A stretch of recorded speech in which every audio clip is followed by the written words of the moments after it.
ചോറിനൊപ്പം ഏറ്റവും സിമ്പിളായിട്ട് നല്ല ടേസ്റ്റി ആയിട്ടുള്ളൊരു വൻപയർ മെഴുക്കുവരട്ടി ഉണ്ടാക്കാം. പുതിയൊരു വീഡിയോയിലേക്ക് എല്ലാ കൂട്ടുകാർക്കും സ്വാഗതം.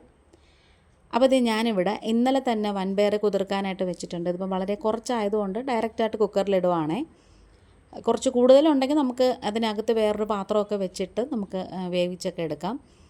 പയറും കടലയൊക്കെ ഇതേപോലെ നമ്മൾ കുതിർത്തിട്ടൊക്കെ എടുക്കുകയാണെന്നുണ്ടെങ്കിൽ കുറച്ചും കൂടി പെട്ടെന്ന് തന്നെ വെന്ത് കിട്ടും, ഗ്യാസും ലാഭിക്കാം. ആവശ്യത്തിനുള്ള ഉപ്പ് നമുക്കിപ്പോഴേ ചേർത്ത് കൊടുത്തിട്ട് ഒന്നിങ്ങനെ മിക്സ് ചെയ്തതിന് ശേഷം കുക്കർ അടച്ച് വെച്ച് 2 വിസിലടുപ്പിക്കണേ.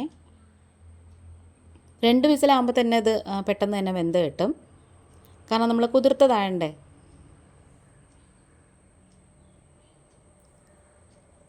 അങ്ങനെ അതൊക്കെ കഴിഞ്ഞിട്ട് ഞാനിത് തുറന്നു നോക്കിയപ്പോഴത്തേക്കും അത്യാവശ്യം നന്നായിട്ട് ഇങ്ങനെ വെന്ത് വന്നിട്ടുണ്ട്. ഇതിനകത്ത് ഒരിച്ചിരി വെള്ളത്തിൻ്റെ കിടപ്പുണ്ട് കേട്ടോ. അപ്പോൾ ഞാൻ ആദ്യം വിചാരിച്ചത് ഈ വെള്ളം ഊറ്റിയെടുത്തിട്ട് നമ്മളിവിടെ രസം വയ്ക്കും, നമ്മൾ ഒഴിച്ചേറ് വയ്ക്കുക ഈ ഒരു പയറൊക്കെ വേവിച്ച വെള്ളം കൊണ്ട്.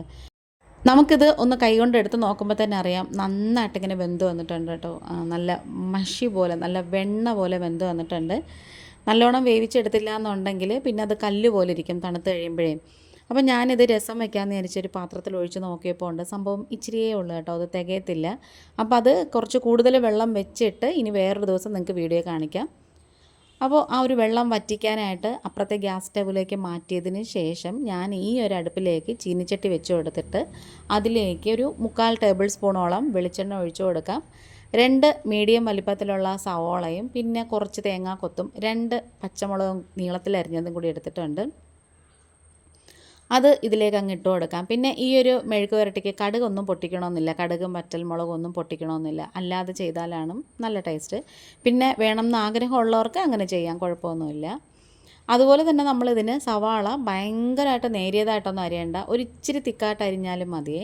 ആവശ്യത്തിനുള്ള ഉപ്പും കൂടി ചേർത്ത് കൊടുക്കാം. ഉപ്പ് നമ്മൾ നോക്കിയിട്ട് ചേർക്കണം, കാരണം എന്ന് വെച്ചാൽ നമ്മൾ പയർ വേവിക്കാൻ നേരത്ത് ഉപ്പിട്ടിട്ടുണ്ടായിരുന്നേ. ഈ ഒരു വീഡിയോ നിങ്ങൾക്ക് ഇഷ്ടപ്പെടുകയാണെന്നുണ്ടെങ്കിൽ ചാനലൊന്ന് സബ്സ്ക്രൈബ് ചെയ്ത് സപ്പോർട്ട് ചെയ്യണേ.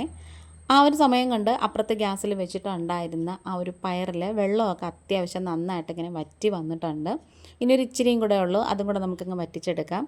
പുതിയതായിട്ട് കാണുന്ന കൂട്ടുകാരെങ്കിലും ഉണ്ടെങ്കിൽ, ഇതുവരെയും സബ്സ്ക്രൈബ് ചെയ്യാതെ കാണുന്ന കൂട്ടുകാരെങ്കിലും ഉണ്ടെങ്കിൽ ആ ബെല്ലൈക്കണും സബ്സ്ക്രൈബ് ബട്ടണൊക്കെ പ്രസ് ചെയ്തിട്ട് അതിൽ ഓൾ എന്ന ഓപ്ഷനും കൂടി കൊടുക്കണേ. എങ്കിൽ മാത്രമേ ഞാനിടുന്ന നെക്സ്റ്റ് വീഡിയോസൊക്കെ നോട്ടിഫിക്കേഷനായിട്ട് നിങ്ങൾക്ക് കിട്ടത്തുള്ളേ. അപ്പോൾ സവാളയൊക്കെ ഏകദേശം ഒരുമാതിരി ഒന്ന് വാടി വന്നിട്ടുണ്ട്. വെന്ത് ഉടഞ്ഞ് കുഴയൊന്നും വേണ്ട.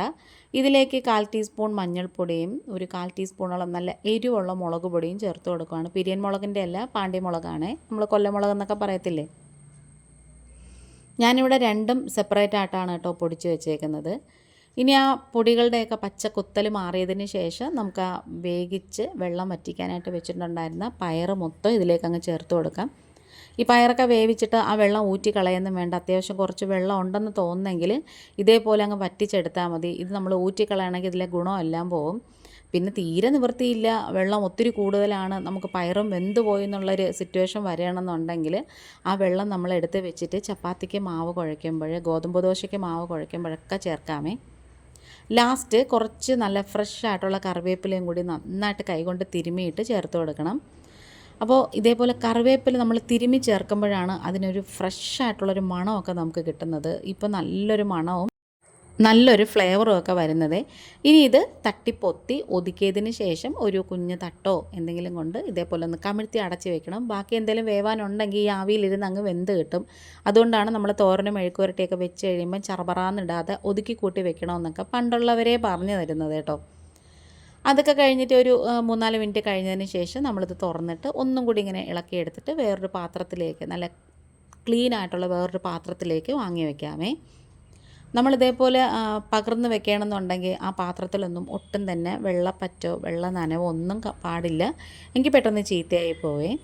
അപ്പോൾ നമ്മുടെ വീഡിയോ വൈൻഡപ്പ് ചെയ്യാറായി. ഇനിയിപ്പോൾ തമ്മിലിൻ്റെ വീഡിയോയും ഫോട്ടോയും ഒക്കെ എടുക്കണം. വീഡിയോ ഇഷ്ടപ്പെട്ട ചാനൽ മറക്കാതെ സപ്പോർട്ട് ചെയ്യണം. കമൻസൊക്കെ ഫീഡ്ബാക്കൊക്കെ ഇടണം. ഇന്നിപ്പോൾ ഇത്രയേ ഉള്ളൂ, വീണ്ടും വരാം. Thanks for watching.